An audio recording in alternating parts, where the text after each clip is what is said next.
Você já se perguntou quanto vale uma vida humana?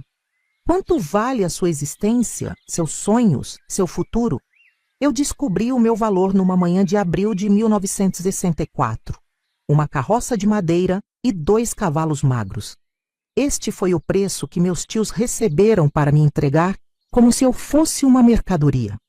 Meu nome é Maria das Dores e hoje, aos 79 anos, sinto o peso daquele dia em cada ruga do meu rosto, em cada calosidade das minhas mãos. As memórias que carrego não são leves. São como as pedras do caminho de terra que atravessei descalça naquela manhã, quando tive que deixar a única família que me restava. Você vai entender um dia, menina. A fome é pior que qualquer coisa. Foi o que meu tio João me disse, evitando meu olhar. Suas palavras ecoaram como um sino fúnebre, anunciando o fim da minha infância. Enquanto eu arrumava meus poucos pertences, 2 mudas de roupa, um pente quebrado e uma boneca de pano feita por minha falecida mãe, tentava entender como o mesmo homem que me ensinara a ler à luz de lamparina podia agora me entregar a um estranho. O Coronel Amaral era temido em toda a região de Ribeirão das Flores, no interior de Minas Gerais. Dono de terras que se estendiam até onde os olhos podiam alcançar, era conhecido por sua dureza e por conseguir sempre o que queria. Naquele ano ele queria alguém para trabalhar na casa grande, alguém jovem e forte. E por alguma razão, seus olhos pousaram em mim durante a missa de domingo. Ela tem jeito bom para lida, disse ele ao meu tio após a celebração, me examinando como se eu fosse uma potranca à venda. Posso dar uma carroça nova e 2 cavalos em troca. Tô precisando de moça na fazenda e você tá precisando de ajuda com a roça, não é mesmo? Ainda ouço o silêncio que seguiu aquela proposta. Um silêncio denso como a neblina que cobria as montanhas nas madrugadas frias. Um silêncio que gritava mais alto que qualquer resposta que meu tio pudesse dar. A crueldade daquele momento não estava apenas na proposta indecente, mas na forma como a pobreza extrema podia transformar pessoas comuns em negociantes da própria carne e sangue. A seca tinha devorado tudo, os campos, o gado, a dignidade. E agora estava prestes a devorar também a minha liberdade. Quando a manhã chegou e vi a carroça nova parada em frente à nossa casa simples, soube que meu destino estava selado. Os cavalos reluziam sob o sol nascente, parecendo valer muito mais que meus 18 anos de existência, meus sonhos de um dia me casar, ter filhos, viver uma vida simples, mas digna. É só por um tempo, mentiu tia Conceição, enquanto penteava meus cabelos uma última vez. Suas mãos tremiam e lágrimas silenciosas escorriam por seu rosto envelhecido pelo sol e pelo sofrimento. Quando a seca passar, vamos buscar você. Mas eu sabia, no fundo da minha alma, que aquela era uma despedida definitiva, que ao cruzar a porteira da Fazenda Cruzeiro, estaria entrando num mundo do qual talvez nunca mais pudesse escapar. O que eu não sabia era que aquela troca cruel seria apenas o começo de uma jornada que testaria cada fibra do meu ser. Antes que tudo mudasse, minha vida em Ribeirão das Flores tinha uma simplicidade que só agora, na velhice, consigo realmente valorizar. Nasci numa família pobre, filha de lavradores que trabalhavam de sol a sol em terras alheias.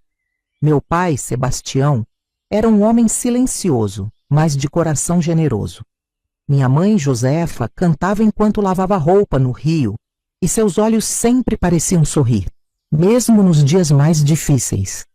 Perdi os 2 para pôr a febre amarela quando tinha apenas 8 anos. Foi como se o céu desabasse sobre minha cabeça infantil. Lembro do caixão simples das rezadeiras, do cheiro de velas e do desespero que me consumia por dentro. Tio João e tia Conceição, irmão e cunhada de meu pai, me levaram para morar com eles e seus 2 filhos mais novos. Nossa casa era pequena, 2 cômodos de pau a pique, chão batido, telhado que vazava nas chuvas fortes. Mas havia amor naquele lar. Tio João trabalhava como arrendatário, numa pequena porção de terra, onde plantávamos milho, feijão e mandioca, Nas horas vagas, ele me ensinava as letras que aprendera quando jovem. Estudo é a única coisa que ninguém pode tirar de você, Maria, ele dizia, traçando letras na terra com um graveto. Pode não parecer importante agora, mas um dia você vai entender. Tia Conceição me ensinou a cozinhar, costurar, fazer sabão de cinzas e doce de leite que vendia na feira de domingo. Eu a ajudava em tudo, acordando antes do sol nascer para tirar leite da única vaca que possuíamos, acender o fogão a lenha, buscar água no poço. Meus primos, Toninho e Zezinho, eram como irmãos para mim. Corríamos pelos campos, nadávamos no rio nos dias de calor, caçávamos passarinhos com estilingue, algo que hoje me entristece lembrar. Aos domingos, vestíamos nossas roupas menos remendadas e íamos à igreja, onde eu cantava no coro e sonhava com um futuro melhor. À medida que crescia, desenvolvia uma beleza simples, que não passava despercebida na pequena comunidade. Aos 16 anos, já tinha pretendentes, o filho do vendeiro, um rapaz da cidade que vinha visitar parentes, até mesmo o sobrinho do padre. Sonhava com um casamento modesto, uma casa própria, filhos para criar com o amor que recebera de meus pais e tios. Mas então veio a seca de 1964. Foi como se Deus tivesse fechado as torneiras do céu. Meses sem uma gota de chuva. As plantações morreram, a terra rachou como pele velha, os animais definharam. Nossa vaca secou, depois morreu. O dinheiro dos doces de tia Conceição não era mais suficiente. Tio João começou a trabalhar em serviços cada vez mais pesados, voltando para casa com o corpo dobrado de cansaço e os olhos vazios de esperança. Vi meus primos chorarem de fome à noite, quando achavam que ninguém estava ouvindo. Vi tia Conceição diminuir cada vez mais sua própria porção de comida, para que nós, os mais novos, pudéssemos comer. Vi tio João envelhecer 10 anos em apenas alguns meses. Deus está nos testando, dizia tia Conceição, ajoelhada diante do pequeno oratório. Precisamos ter fé. Eu tinha fé, mas também tinha medo. O mesmo medo que vi nos olhos do meu tio naquela fatídica manhã na igreja, quando o coronel Amaral se aproximou de nós após a missa. O mesmo medo que me consumiu quando entendi o significado daquele olhar avaliador que o homem lançou sobre mim. A menina trabalha bem? Perguntou ele a meu tio, como se eu não estivesse ali. Trabalha sim, coronel. É esforçada, aprende rápido, respondeu o tio João de cabeça baixa. Passe lá em casa amanhã. Tenho uma proposta que pode ajudar vocês nessa situação difícil. Enquanto voltávamos para casa, senti um aperto no peito, uma intuição sombria do que estaria por vir. O silêncio do meu tio durante todo o caminho apenas confirmava que algo terrível estava prestes a acontecer. O amanhecer chegou com uma névoa densa, cobrindo as montanhas, como se a própria natureza tentasse ocultar o que estava prestes a acontecer. Tio João havia saído antes do sol nascer para conversar com o coronel Amaral. Quando retornou, suas feições estavam endurecidas, como se tivessem envelhecido ainda mais durante aquelas poucas horas. Maria, precisamos conversar, disse ele sentando-se à mesa rústica de nossa cozinha. Tia Conceição permanecia de costas, mexendo um tacho vazio no fogão a lenha, seus ombros sacudindo em choro silencioso. O coronel, ele ofereceu ajuda para nossa família. Algo na forma como meu tio evitava meu olhar me causou um calafrio. Senti meu estômago afundar antes mesmo que ele continuasse. Ele está precisando de alguém para trabalhar na Fazenda Cruzeiro. Alguém para ajudar na casa grande com os serviços domésticos. E o senhor quer que eu vá trabalhar lá? Perguntei, sentindo um nó na garganta. Meu tio hesitou, suas mãos calejadas apertando-se uma contra a outra. É mais que isso, Maria. O coronel, ele ofereceu uma carroça nova e 2 cavalos em troca de seus serviços. Em troca? Como assim em troca? A incompreensão deu lugar ao horror quando percebi o que aquelas palavras realmente significavam. O senhor me vendeu? Não fale assim, menina.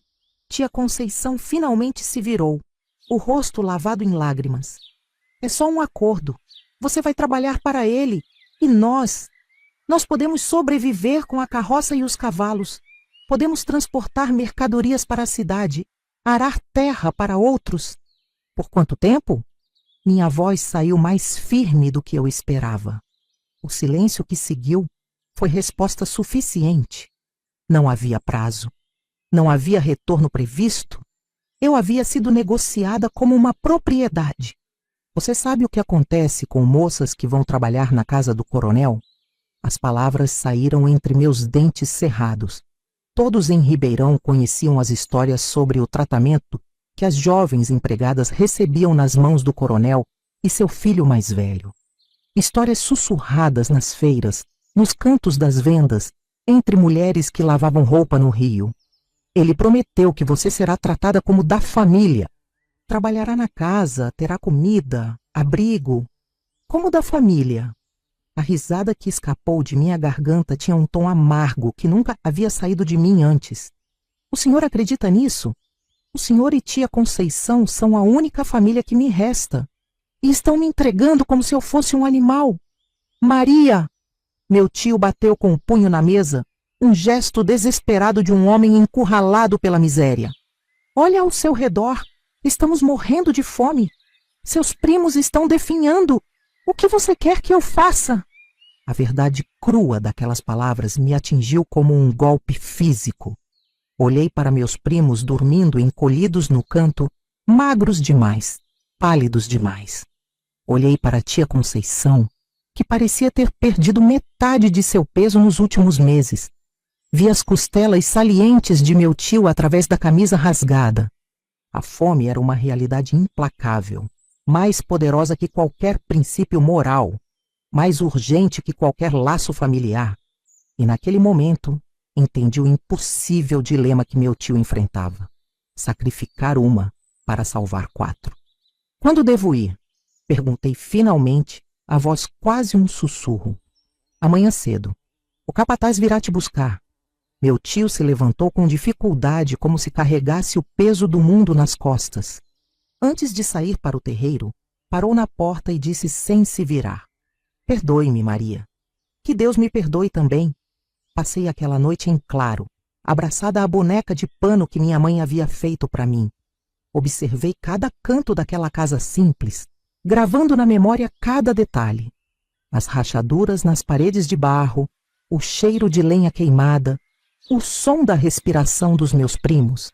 Sabia que algo dentro de mim estava morrendo, enquanto um futuro incerto e ameaçador se desenhava à minha frente.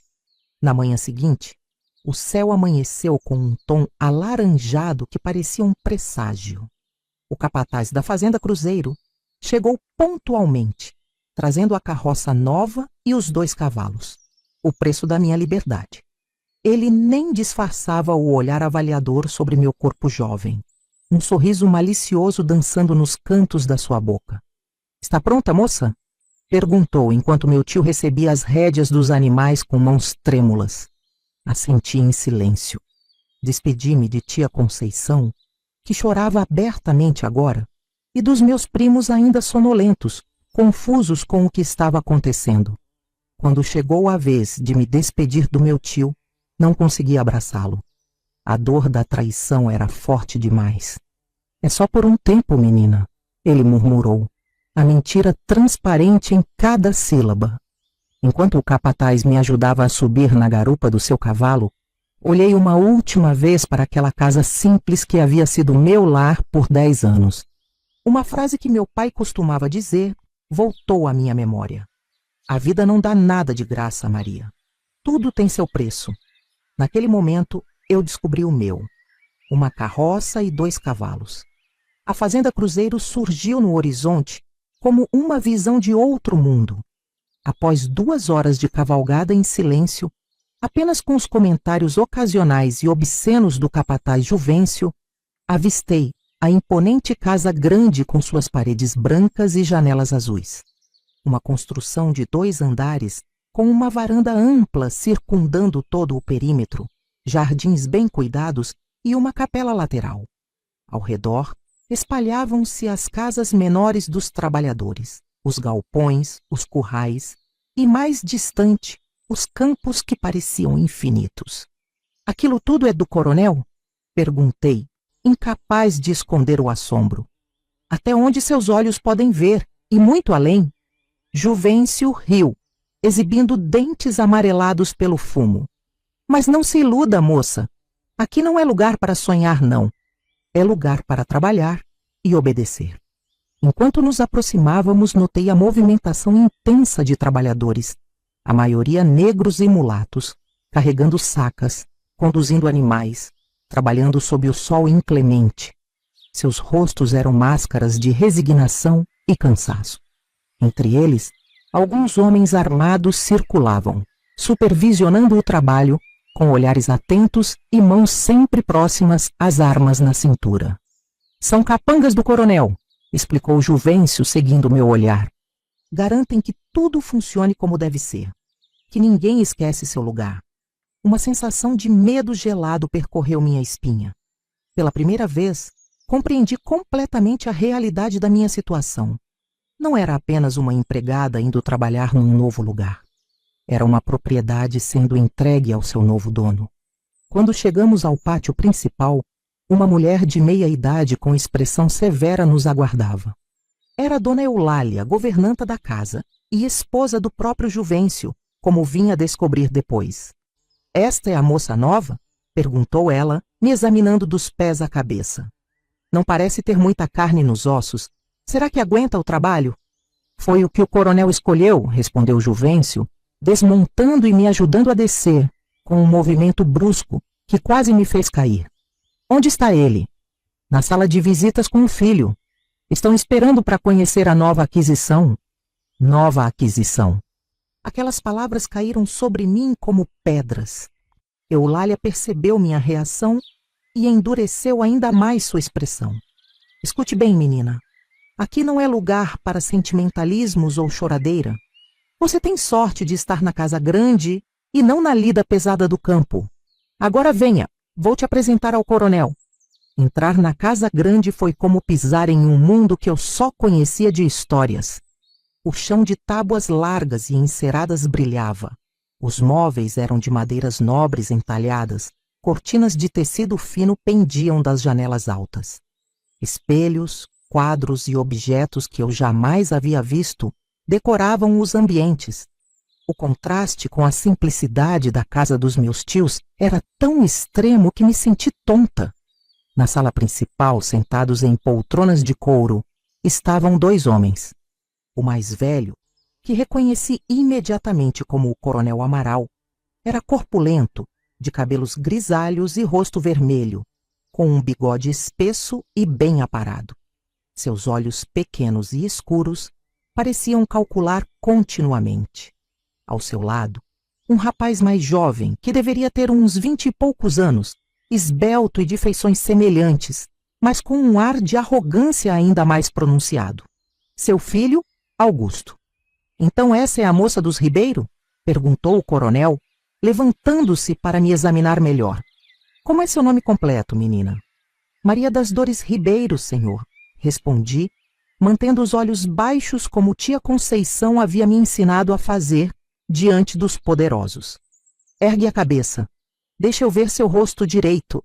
Obedeci, sentindo-me como um animal em exposição.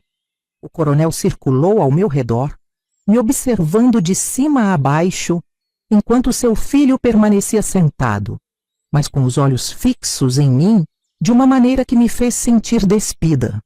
Bonita, apesar da magreza. Deve ser da idade. Quantos anos tem? 18, senhor. Sabe ler e escrever? Um pouco, senhor. Meu tio me ensinou. Isso pode ser útil. O coronel se virou para a governanta. Eulália, mostre os aposentos dela e explique suas obrigações. Amanhã começa cedo. Quando nos preparávamos para sair, o filho do coronel finalmente se manifestou. Pai, acho que ela poderia servir também para ajudar Isaura com minhas roupas e no meu quarto. A velha anda muito lenta ultimamente. Algo no tom daquela sugestão me causou um calafrio. O coronel olhou para o filho, depois para mim, e assentiu lentamente. Sim, pode ser. Eulália, inclua isso nas instruções dela. Enquanto me retirava, seguindo a governanta, senti os olhares dos 2 homens em minhas costas, como garras invisíveis que me prendiam.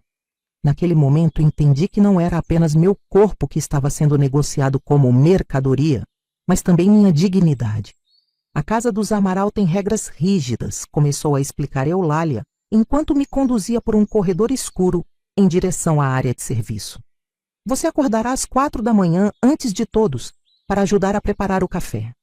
Durante o dia, cuidará da limpeza das salas, lavará e passará roupas e ajudará na cozinha.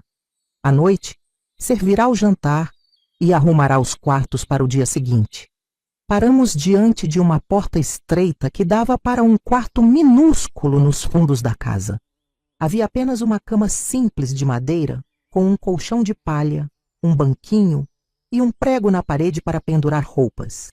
Este será seu lugar. Não é permitido receber visitas, sair sem permissão ou falar com os trabalhadores do campo. Aos domingos, poderá ir à missa na capela, mas sempre acompanhada. Entendeu tudo?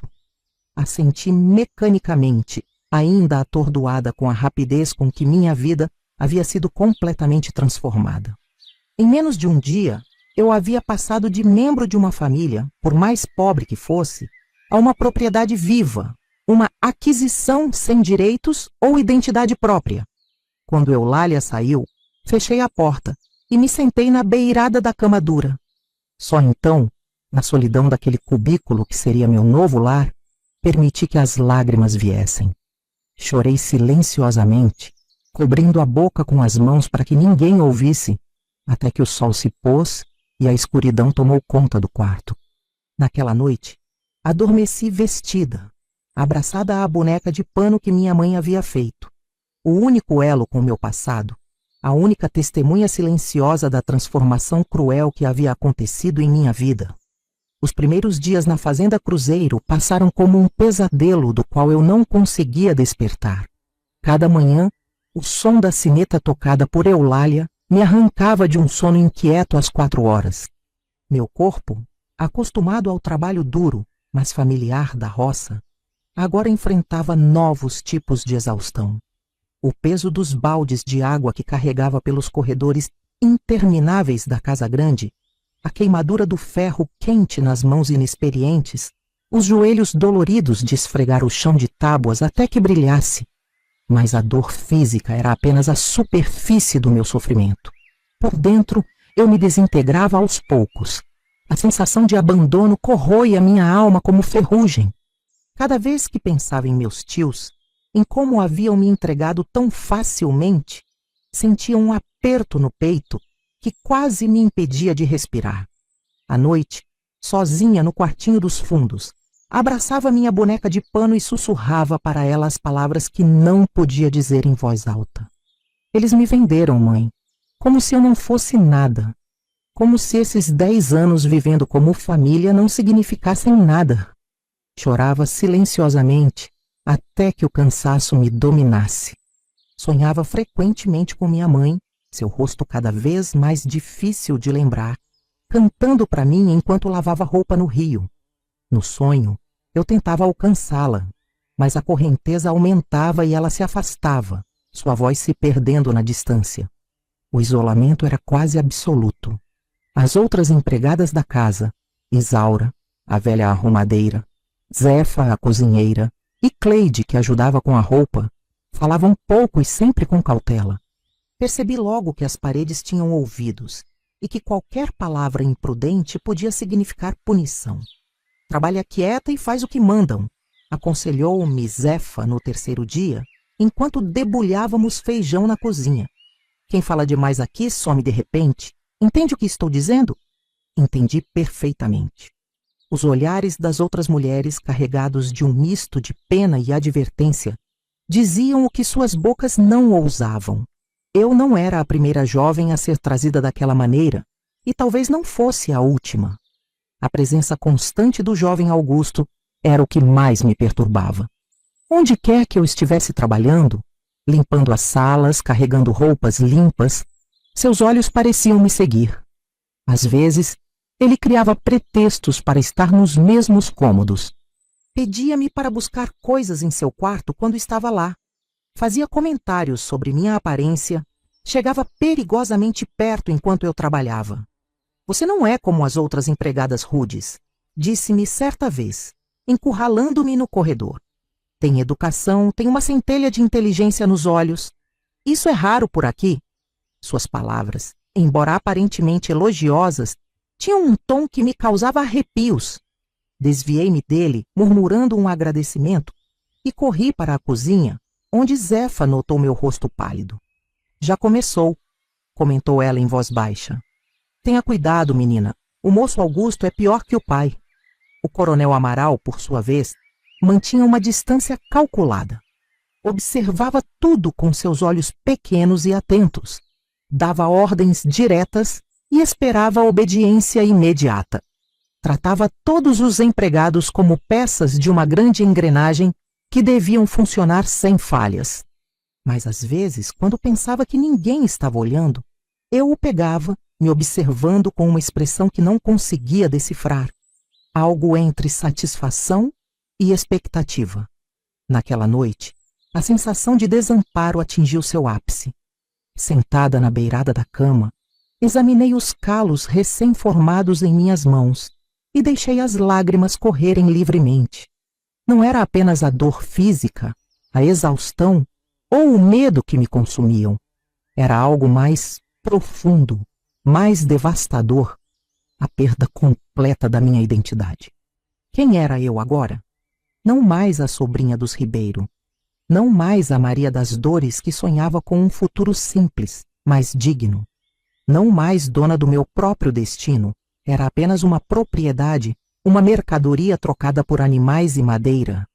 À medida que os dias se tornavam semanas, fui descobrindo as regras não escritas da Fazenda Cruzeiro. A primeira delas, nunca questionar. A segunda, nunca demonstrar fraqueza.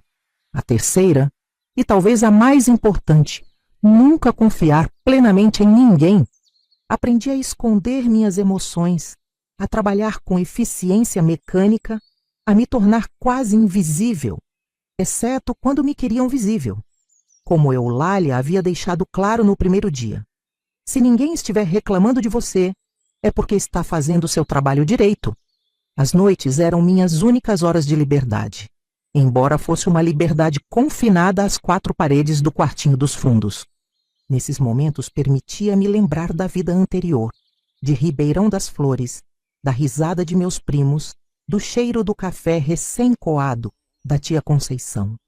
Permitia-me odiar e amar meus tios ao mesmo tempo, odiar pelo abandono, amar pelas memórias boas que guardava.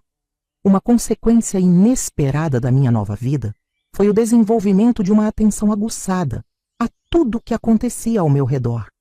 Em condições extremas, nossos sentidos se aprimoram para sobreviver. Passei a notar padrões, segredos, as dinâmicas invisíveis de poder que regiam aquela casa. Percebi, por exemplo, que o coronel Amaral não era tão poderoso quanto parecia à primeira vista. Havia tensões com fazendeiros vizinhos, rumores de dívidas crescentes, e sua relação com os militares que agora governavam o país era ambígua. Ele vangloriava-se de proximidade com o novo regime, mas certa noite ouvi uma discussão acalorada entre ele e um capitão do exército que veio visitá-lo. Os tempos estão mudando, Amaral, disse o militar. Essas práticas feudais têm que acabar. O Brasil está se modernizando. Augusto, o filho do coronel, representava um perigo cada vez mais evidente. Suas investidas tornavam-se mais ousadas a cada dia, e percebi que nem mesmo seu pai conseguia controlá-lo completamente. Em uma tarde de domingo, enquanto todos estavam na capela, ele me encurralou na despensa. Você pensa que é melhor que as outras, não é? Sussurrou, seu hálito quente de cachaça contra meu rosto. Mas não é. É só mais uma roceira ignorante que tive a bondade de tirar da miséria. Consegui escapar naquele dia, mas sabia que era apenas questão de tempo até que ele tentasse novamente, talvez com mais força, talvez quando ninguém pudesse me ajudar. Foi Isaura, a velha arrumadeira, quem me deu o primeiro vislumbre de que eu não estava completamente sozinha. Depois do incidente com Augusto, ela deixou discretamente um pequeno crucifixo sobre minha cama. "Use sempre com você", disse-me em voz baixa no dia seguinte, enquanto varríamos o corredor juntas. "Foi da minha filha.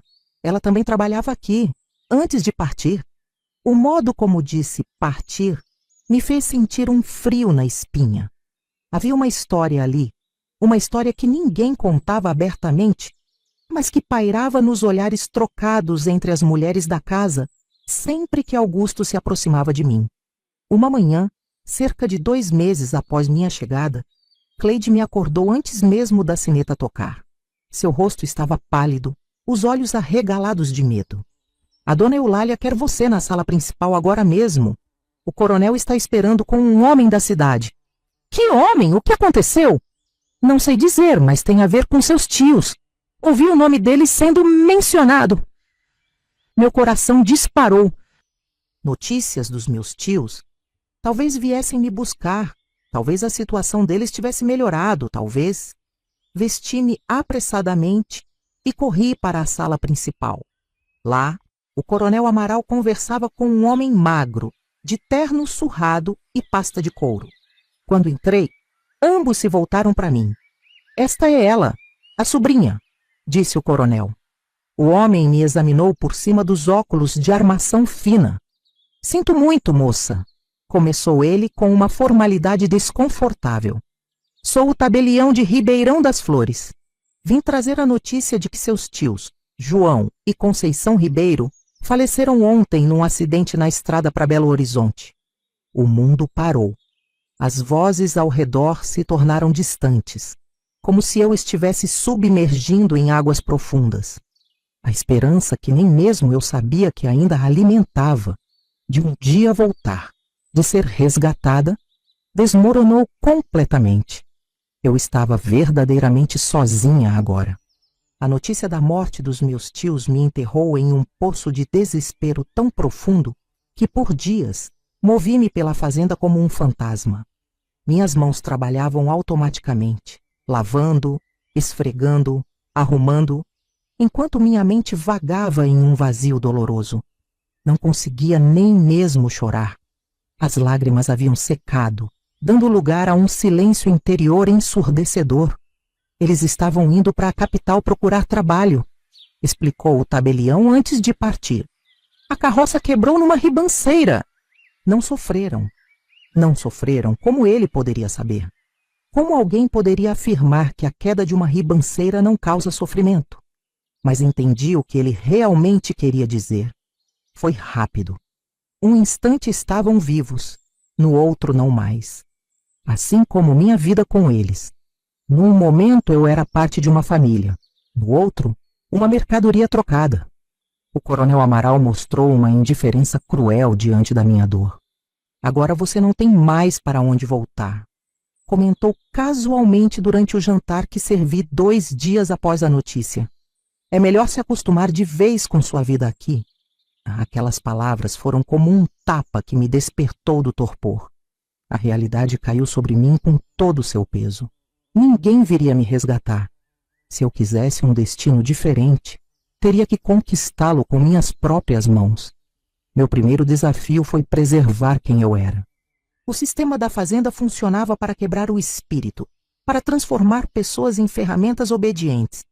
Vi isso acontecer com outros, trabalhadores que chegaram com fogo nos olhos e, após meses, tornavam-se sombras sem vontade própria. Comecei escrevendo. Com pedaços de carvão do fogão, escrevia no chão de terra atrás da casa, sob a luz da lua, palavras que meu tio me ensinara. Liberdade, dignidade, esperança. Escrevia e depois apagava com os pés, mas as palavras permaneciam dentro de mim. Durante o dia, enquanto realizava as tarefas mais mecânicas, como lavar roupa ou descascar mandioca, recitava mentalmente as histórias que minha mãe me contava, as canções que cantávamos na roça, os ensinamentos do meu pai. Era uma forma de resistência silenciosa, de manter viva a Maria das Dores que existia antes daquela troca cruel. O segundo desafio foi conquistar conhecimento. Informação era poder, e eu precisava desesperadamente de poder naquele lugar onde não tinha nenhum. Quando limpava o escritório do coronel, memorizava fragmentos de jornais e cartas. Aprendia sobre o mundo exterior, sobre as mudanças no país, sobre as possibilidades além daquelas montanhas que me aprisionavam. Uma manhã, enquanto arrumava a biblioteca, encontrei um velho exemplar desgastado de Os Sertões, de Euclides da Cunha. Escondido entre livros de contabilidade que sabia que ninguém tocaria, tornou-se meu tesouro secreto. À noite, à luz de um toco de vela que Isaura me ajudava a conseguir, mergulhava naquelas páginas difíceis, decifrando palavra por palavra, descobrindo naquela história de resistência um espelho para minha própria luta. O terceiro, e talvez mais complexo desafio, foi aprender a linguagem invisível da fazenda. Os olhares, os silêncios, as meias palavras. Quem era amigo de quem? Quem delatava os outros? Quais eram os momentos em que o coronel estava mais calmo ou mais irritado? Esse conhecimento poderia significar a diferença entre sobreviver ou não. Um dia, Zefa me puxou discretamente para trás da cozinha, enquanto eu carregava lenha. Você está mudada, disse, seus olhos escuros me avaliando. Já não chora mais. Está aprendendo a viver aqui. Estou aprendendo a sobreviver, corrigi. Ela sorriu, um sorriso triste que revelou dentes faltando. Isso mesmo. E para sobreviver aqui, menina, você precisa de aliados. As palavras de Zefa abriram meus olhos para algo que eu ainda não havia considerado. Não estava sozinha naquela fazenda. Havia outros que, como eu, sobreviviam sob o jugo do coronel. Pessoas que, apesar do medo constante, mantinham intacta uma parte essencial de si mesmas. Minha primeira tentativa de formar alianças foi com as mulheres da casa. Além de Zefa, a cozinheira, havia Isaura, Cleide e Dona Teresa, esposa do coronel, uma figura frágil e calada que raramente deixava seus aposentos. Percebi que cada uma delas guardava segredos e conhecimentos valiosos sobre a fazenda e seus habitantes. A dona sofre nas mãos dele tanto quanto qualquer um de nós, confidenciou-me Isaura certa noite, enquanto me ajudava a passar as camisas do coronel. Só que a prisão dela tem cortinas de seda e piso de mármore. Aos poucos ganhei a confiança delas.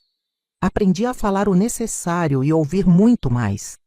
Descobri que as informações trocadas na cozinha, entre uma tarefa e outra, valiam ouro.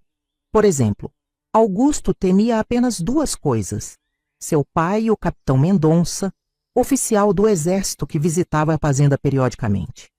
Quando o capitão está por perto, o moço se comporta, explicou Zefa, riscando significativamente. Dizem que houve um problema com a filha de um fazendeiro importante. O capitão abafou o caso, mas desde então mantém o rapaz sob vigilância. Essa informação me deu uma sensação nova, um primeiro vislumbre de poder em meio à impotência. Conhecimento era de fato uma arma.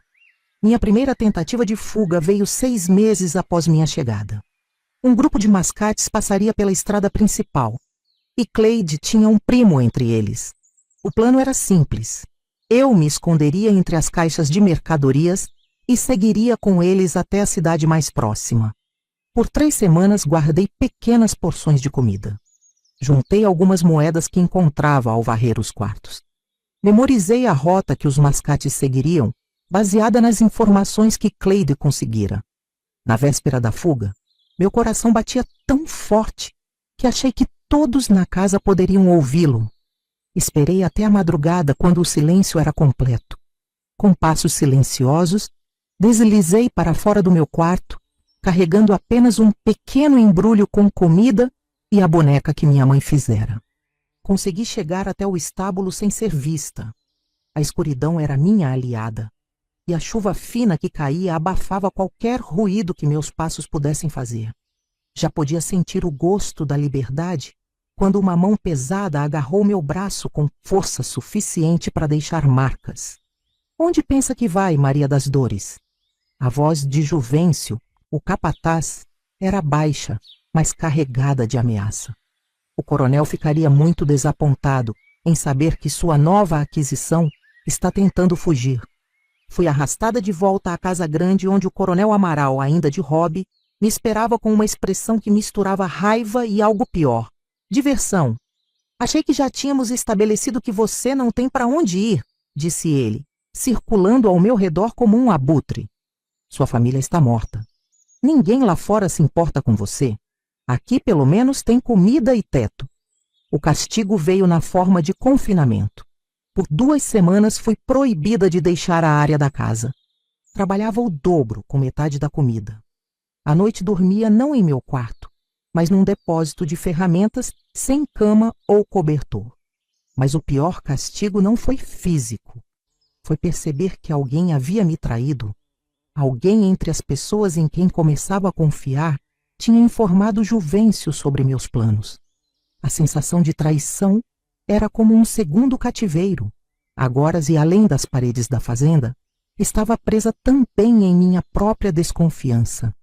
Quando finalmente pude retornar ao meu quartinho, encontrei minha boneca de pano desfiada, como se alguém a tivesse deliberadamente rasgado. Aquilo doeu mais que todos os castigos físicos. Era minha última conexão com minha mãe, com quem eu havia sido. Naquela noite, enquanto costurava pacientemente cada rasgão da boneca, à luz fraca de um lampião, fiz uma promessa a mim mesma. Minha próxima tentativa não seria de fuga, mas de transformação. Se não podia deixar a Fazenda Cruzeiro, encontraria uma maneira de mudar minha posição dentro dela. Nos meses que se seguiram ao fracasso da fuga, adotei uma estratégia diferente. Em vez de resistir abertamente ao sistema que me aprisionava, decidi estudá-lo a fundo para encontrar suas fissuras, como água que, com paciência, consegue penetrar até mesmo a rocha mais dura. Meu maior trunfo era algo que o coronel e seu filho não esperavam de uma roceira ignorante, como Augusto gostava de me chamar: minha alfabetização. O hábito de leitura que meu tio João havia me incentivado tornou-se minha arma secreta. Sempre que podia, em momentos roubados durante minhas tarefas, eu examinava os documentos deixados no escritório: cartas comerciais, contratos de arrendamento, relatórios de produção. Aos poucos, comecei a entender como funcionava o império do coronel Amaral. A Fazenda Cruzeiro era apenas o centro de uma rede de propriedades. Havia negócios com café, gado e, mais recentemente, com madeireiros que desmatavam áreas para exportação. Percebi também que a chegada dos militares ao poder havia inicialmente fortalecido o coronel, que se vangloriava de apoiar o novo regime.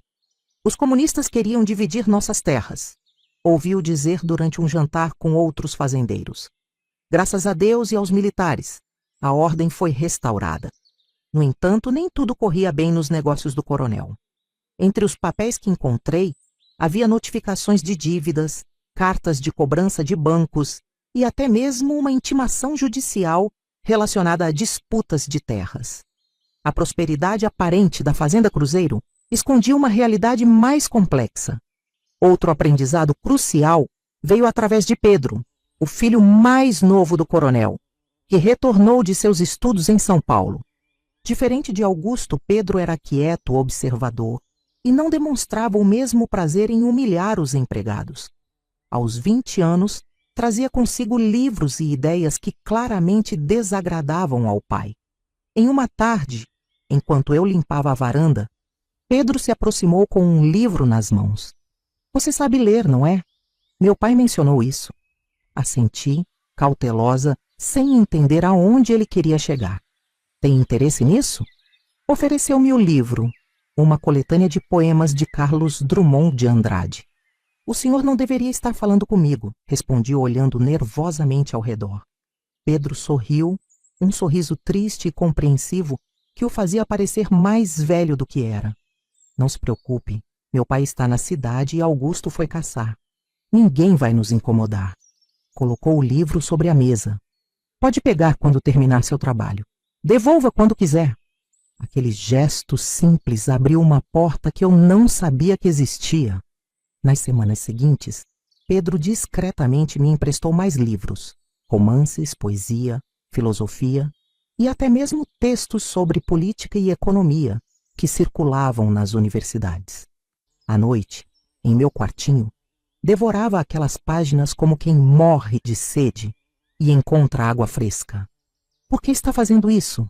Perguntei-lhe certa vez, quando tive a rara oportunidade de falar com ele sem outros por perto. Porque acredito que conhecimento pertence a todos, não apenas a quem pode pagar por ele, respondeu, com uma convicção que iluminou seus olhos. E porque sei que o que acontece nesta fazenda é errado. Aprendi com Pedro não apenas o conteúdo dos livros, mas também sobre as mudanças que ocorriam no Brasil e no mundo, sobre os movimentos estudantis, as lutas por direitos, os questionamentos ao regime militar que se tornava cada vez mais repressivo. As coisas não podem continuar assim para sempre, explicou-me ele uma tarde, enquanto eu fingia limpar as estantes da biblioteca.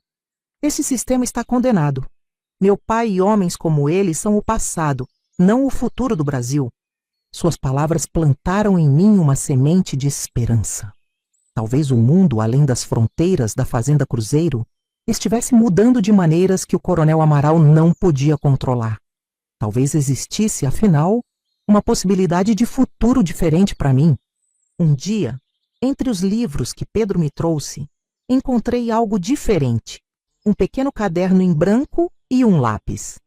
Para seus próprios pensamentos, disse ele simplesmente. Às vezes escrever é a única liberdade que temos. Aquele caderno tornou-se meu refúgio mais precioso. Nele, comecei a registrar não apenas o que acontecia na fazenda, mas também minhas reflexões, meus medos, meus sonhos. Era como recuperar um pedaço de mim mesma que havia sido roubado no dia em que cruzei os portões da propriedade. O ano de 1967 chegou com mudanças que ninguém na fazenda poderia ter previsto.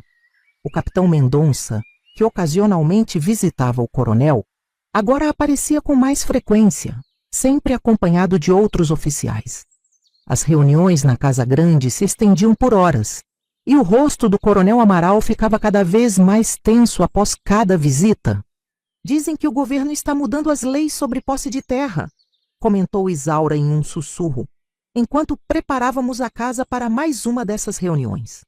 Algo sobre documentação regular e direitos trabalhistas. Para quem conhecia os negócios do coronel como eu havia aprendido a conhecer, isso explicava muito.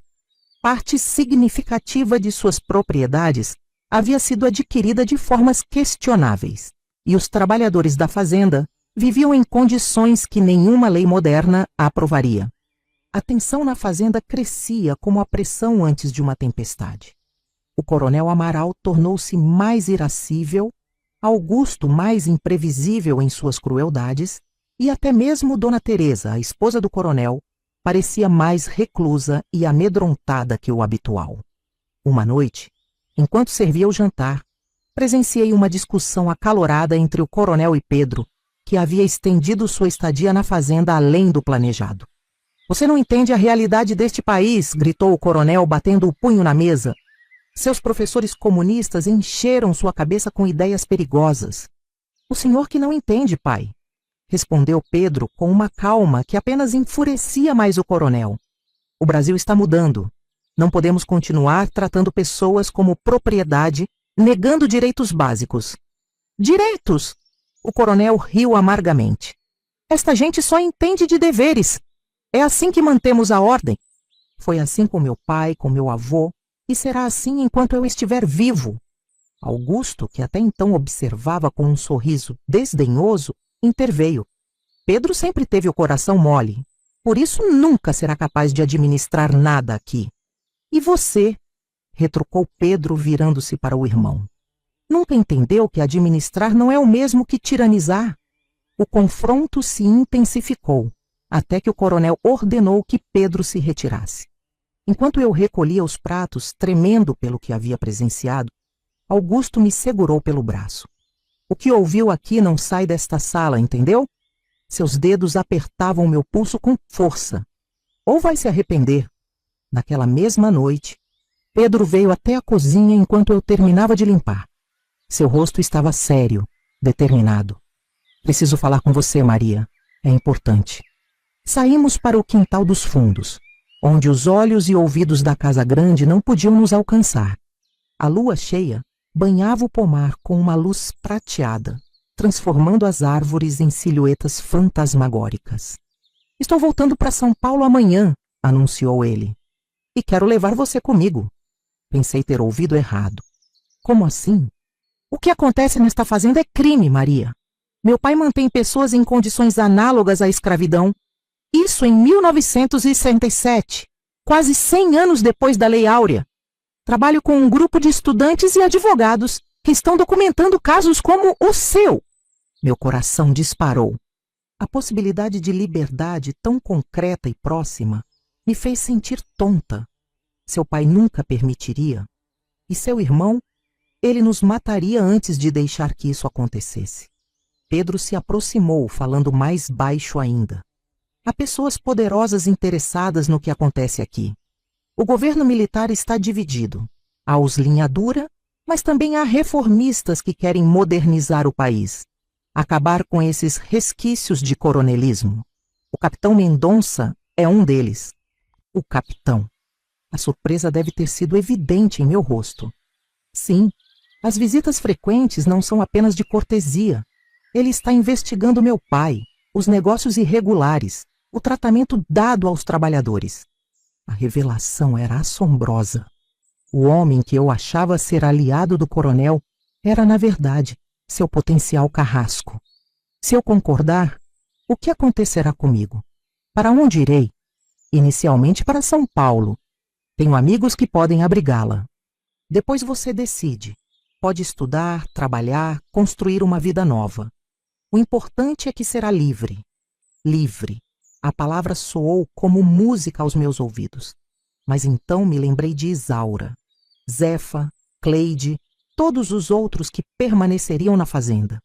E os outros? Não podemos simplesmente abandoná-los aqui. Pedro sorriu como se já esperasse essa pergunta.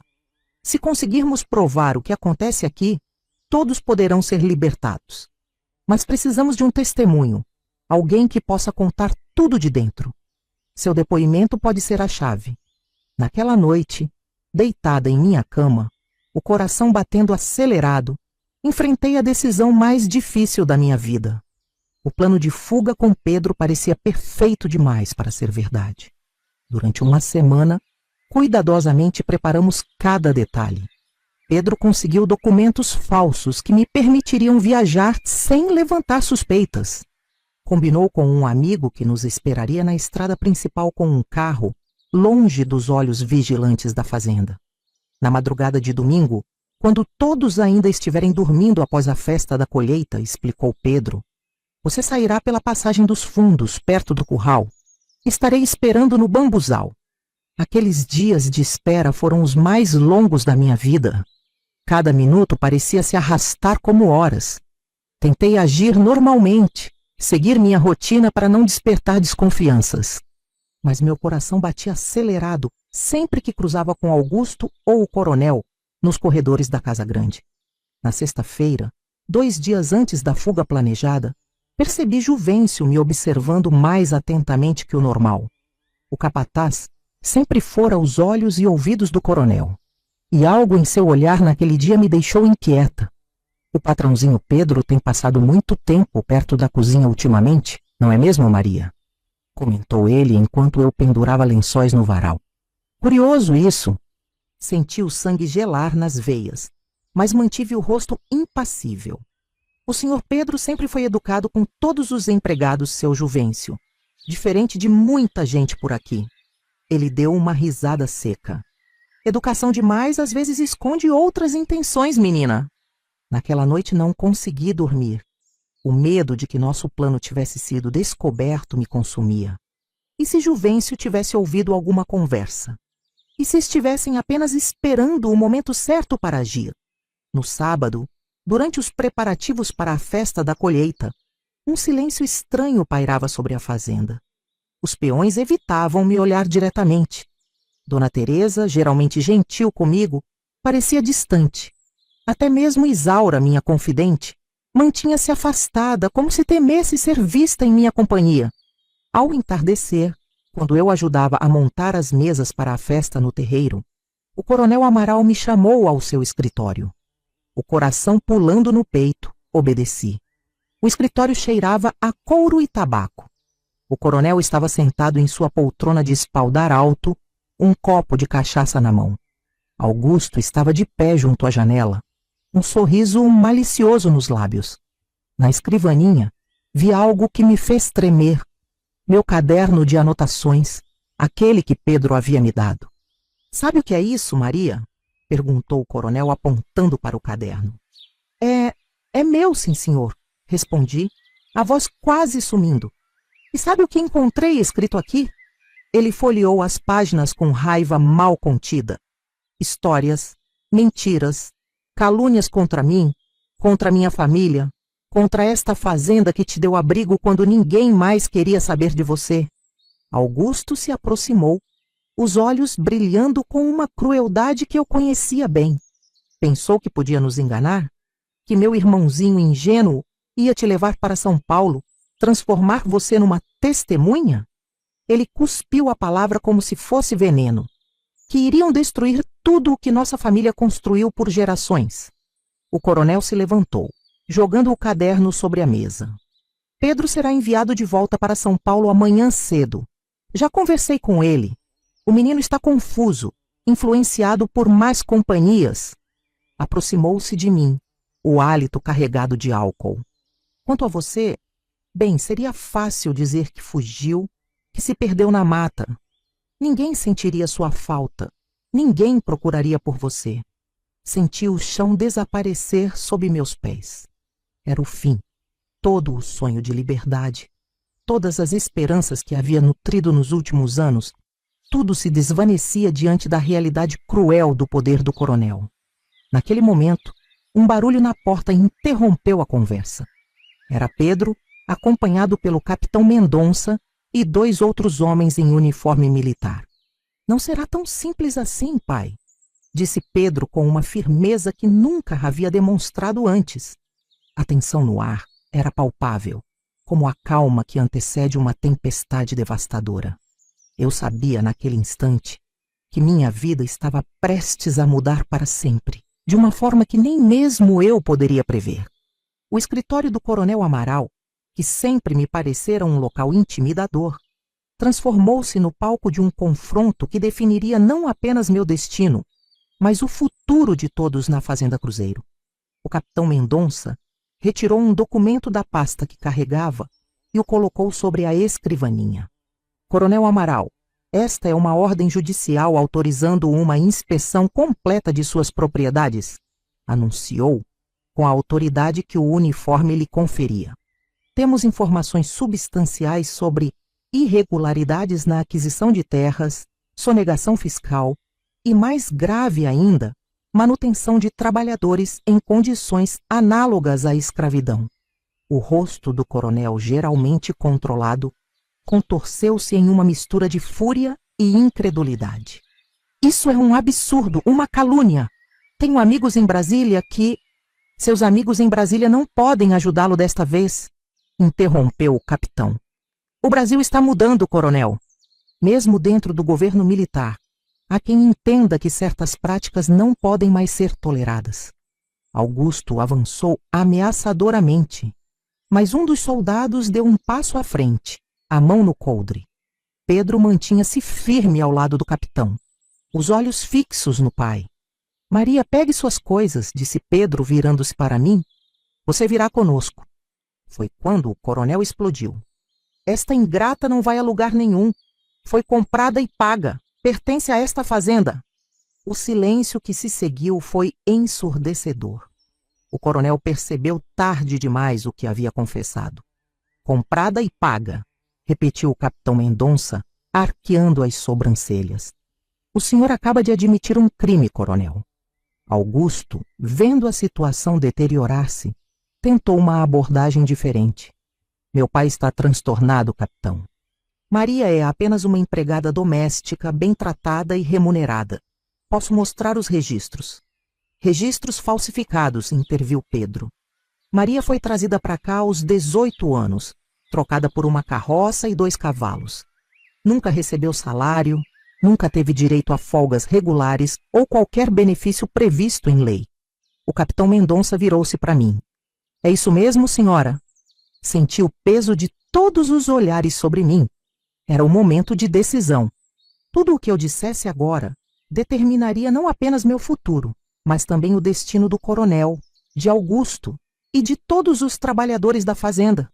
Pensei em Isaura e nos outros, que por anos haviam sido tão oprimidos quanto eu. Pensei em Pedro, que arriscara tanto para me ajudar. Pensei nos anos de humilhação, trabalho forçado, abusos. E, finalmente, pensei em meus tios, que me haviam entregado como se eu fosse uma mercadoria, não uma pessoa. Meu nome é Maria das Dores. Comecei, a voz inicialmente trêmula, mas ganhando força a cada palavra. Em abril de 1964, meus tios, João e Conceição Oliveira, me entregaram ao coronel Amaral em troca de uma carroça nova e 2 cavalos. O coronel tentou me interromper, mas o capitão o silenciou com um gesto. Desde então, vivo e trabalho nesta fazenda sem receber salário, sem direito a sair, sem qualquer liberdade, continuei. Se tentasse fugir, seria caçada e punida, como aconteceu quando tentei escapar no primeiro ano. Peguei meu caderno, que ainda estava sobre a escrivaninha. Aqui está tudo documentado. Cada abuso, cada injustiça, não apenas contra mim, mas contra todos os trabalhadores desta fazenda. O capitão pegou o caderno, folheou algumas páginas e assentiu gravemente. Então, deu uma ordem que jamais esquecerei. Prendam o coronel Amaral e seu filho por crime de redução à condição análoga à escravidão. O que se seguiu foi como um sonho febril. Eventos se desenrolando em velocidade vertiginosa.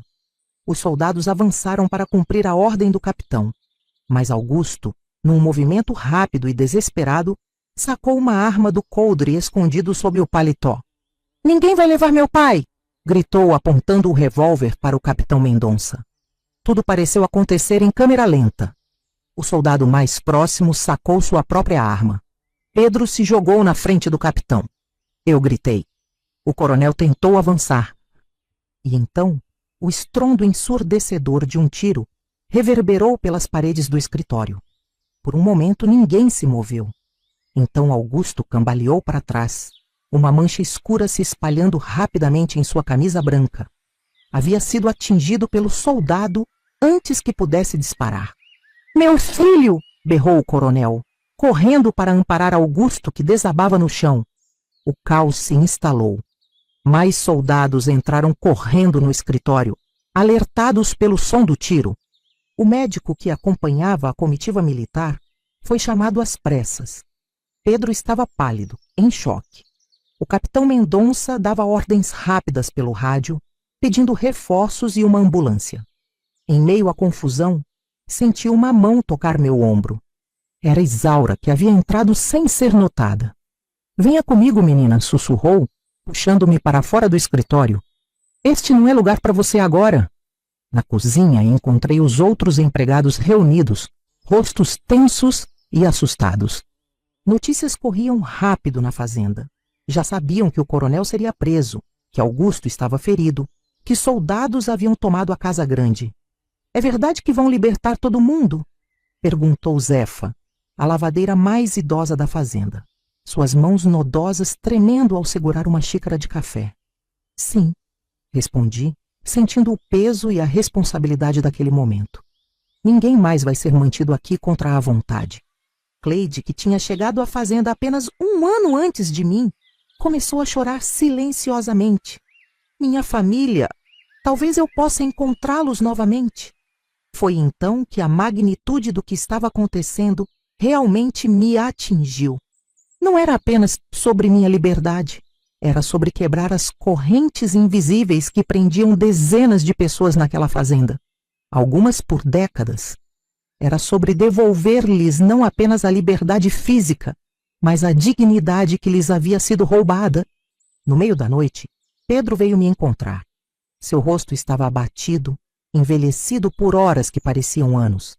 Augusto vai sobreviver, disse ele, sentando-se pesadamente à mesa da cozinha, mas passará um bom tempo no hospital antes de ir para a prisão. E o coronel?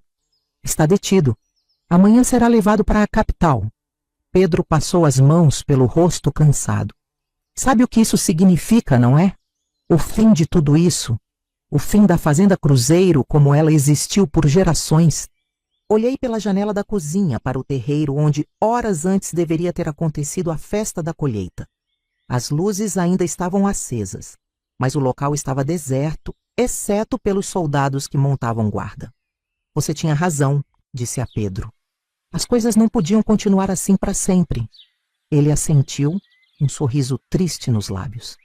Sabe o que mais encontramos?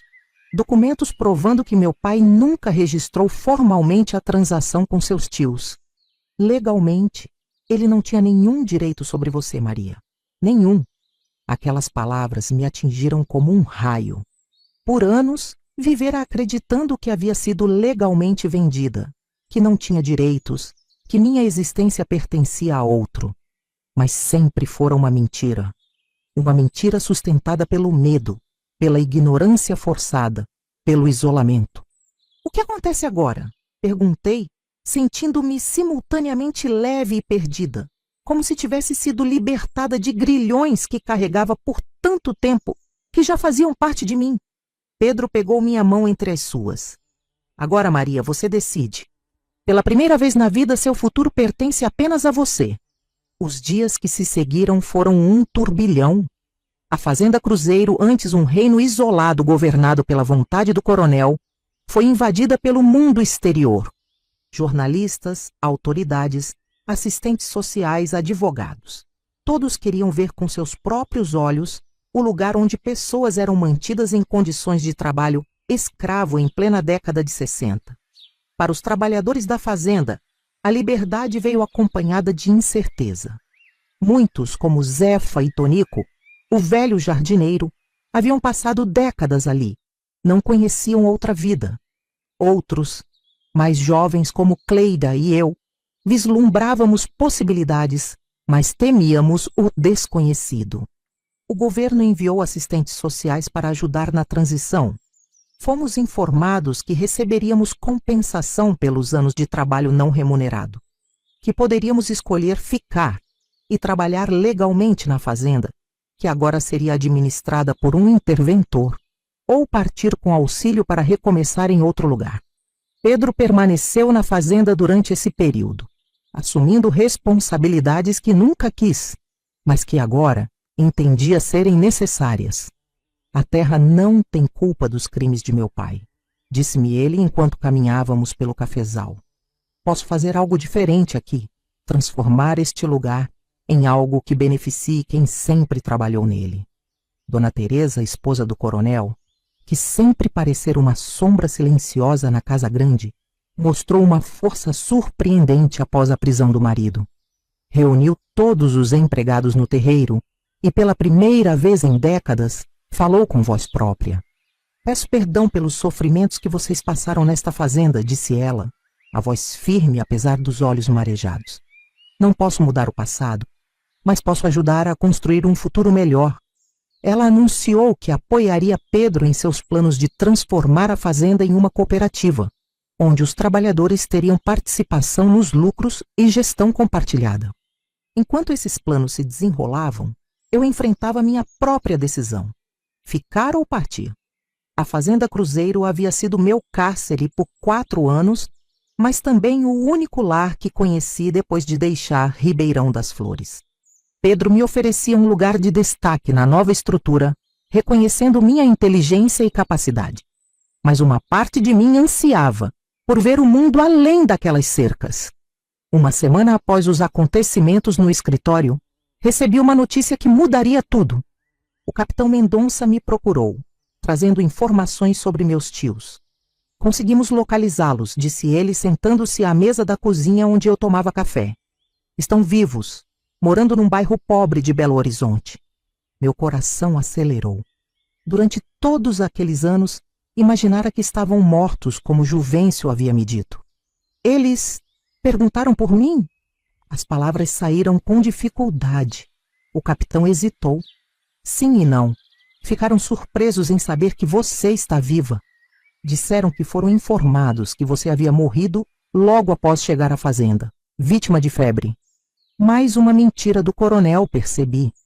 Ele havia cortado deliberadamente qualquer possibilidade de contato com minha família.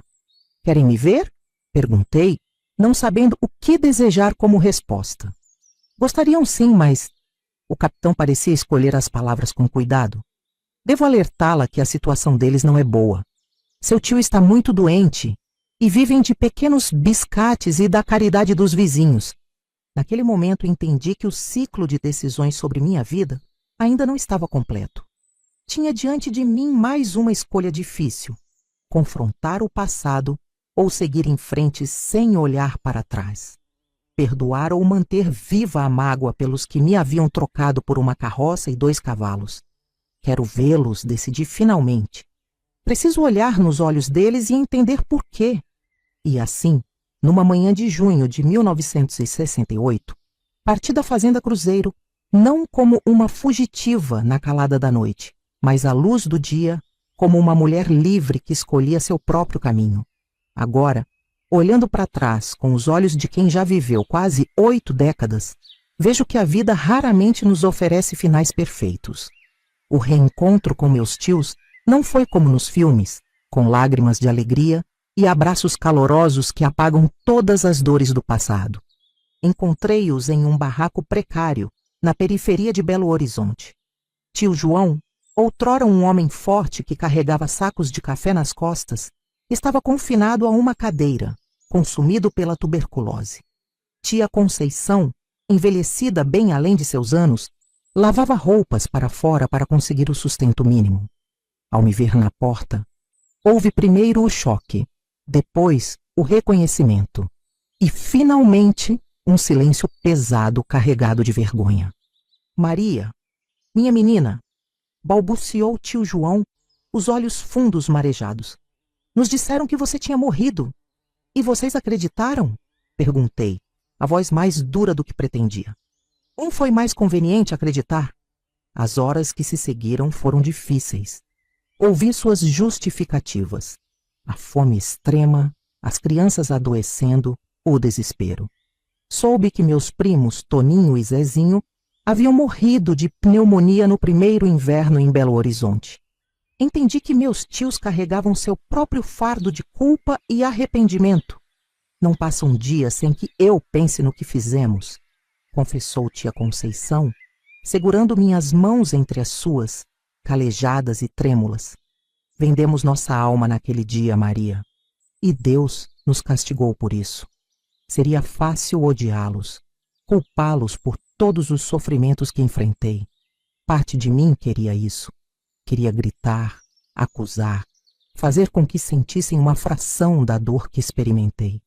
Mas olhando para aqueles 2 velhos quebrados pela vida, descobri que o ódio é um luxo que consome mais a quem odeia do que a quem é odiado. Não vim buscar vingança, disse finalmente. Vim buscar paz. Nos meses seguintes, ajudei-os como pude. Com o dinheiro da compensação que recebi, aluguei uma casa melhor, contratei um médico para tio João, assegurei que tia Conceição pudesse finalmente descansar. Não era perdão exatamente, era algo mais complexo, uma compreensão de que todos nós, em algum momento, somos tanto vítimas quanto algozes nas histórias que vivemos. Tio João morreu no inverno de 1969, segurando minha mão. Suas últimas palavras foram um pedido de perdão. Não pude dizer que o perdoava completamente. Seria mentira. Mas pude dizer que o compreendia. E isso pareceu trazer-lhe alguma paz. Quanto a mim, decidi não retornar à Fazenda Cruzeiro. Apesar do convite de Pedro, que transformava gradualmente a propriedade em um modelo de cooperativa agrícola, sentia que precisava construir um caminho completamente novo, livre das sombras do passado.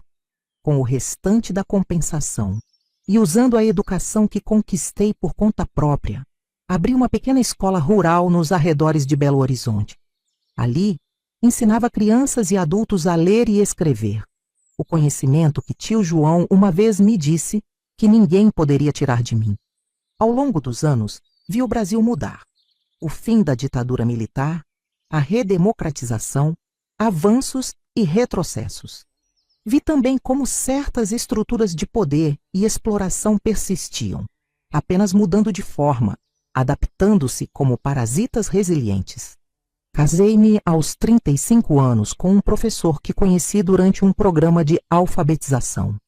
Não tivemos filhos biológicos, mas educamos centenas ao longo de nossas carreiras. Alguns deles ainda me visitam, agora com seus próprios filhos e netos. Minha família escolhida, não por sangue, mas por amor. Em 1989, soube que o coronel Amaral havia morrido na prisão. Augusto cumpriu sua pena e depois desapareceu. Dizem que para o Paraguai. Pedro manteve contato por muitos anos, sempre me enviando notícias sobre as transformações positivas na fazenda. Hoje, sentada na varanda de minha pequena casa, observo o sol se pôr sobre as mesmas montanhas que emolduraram minha infância. A idade trouxe limitações ao meu corpo, mas também uma clareza que só o tempo pode oferecer. Se há uma lição que aprendi em minha jornada, é que o valor de uma vida humana não pode ser medido em bens materiais, nem em carroças, nem em cavalos, nem em todo o ouro do mundo. Somos todos infinitamente preciosos, feitos da mesma matéria das estrelas, destinados à mesma terra no final. A segunda lição é que a liberdade não é apenas a ausência de correntes físicas. A verdadeira liberdade reside na mente, que não se permite aprisionar pelo medo, pelo ódio ou pelo desejo de vingança. Durante anos na Fazenda Cruzeiro, mesmo confinada e explorada, mantive viva dentro de mim uma chama de dignidade que ninguém pôde extinguir. A terceira e talvez mais importante lição: o perdão não é um presente que oferecemos aos outros, mas um dom que concedemos a nós mesmos. Não é esquecimento nem absolvição, é libertação. Quando finalmente compreendi que meus tios, o coronel, Augusto, todos eles eram também prisioneiros de suas próprias histórias e limitações, pude soltar o peso que carregava. Em 2004, 40 anos após ter sido trocada por uma carroça e 2 cavalos, voltei a Ribeirão das Flores pela primeira vez. O lugarejo havia crescido, transformando-se em uma pequena cidade. Nossa antiga casa não existia mais, substituída por uma loja de materiais de construção. Mas o rio onde minha mãe lavava roupas cantando ainda corria. As montanhas ainda se erguiam azuladas no horizonte. Sentei-me à sombra de uma árvore à beira do rio e fechei os olhos. Por um momento pude ouvir novamente a voz de minha mãe, sentir o abraço forte de meu pai, reviver a inocência da menina que eu fui antes que o mundo me ensinasse suas duras lições. — O que você está procurando, senhora? Perguntou uma criança que pescava ali perto. — Minhas raízes, respondi sorrindo. E acho que acabei de encontrá-las. Percebo agora que nossa história, minha história, não é sobre ser trocada, vendida ou abandonada. É sobre redescobrir o valor inestimável que cada um de nós possui, independentemente das circunstâncias. Você que me ouve agora talvez se pergunte: como alguém pode superar tamanha injustiça?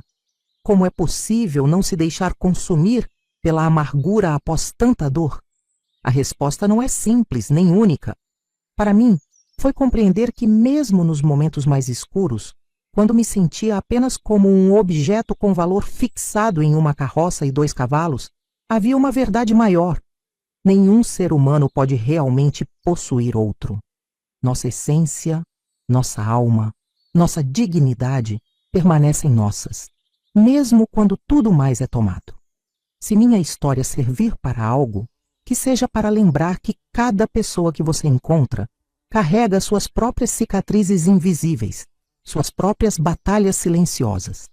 Que em um mundo onde tantos ainda são tratados como mercadorias, seja em plantações distantes, fábricas anônimas ou relações tóxicas, cada pequeno ato de resistência, cada gesto de compaixão genuína, cada momento de conexão humana autêntica é uma revolução.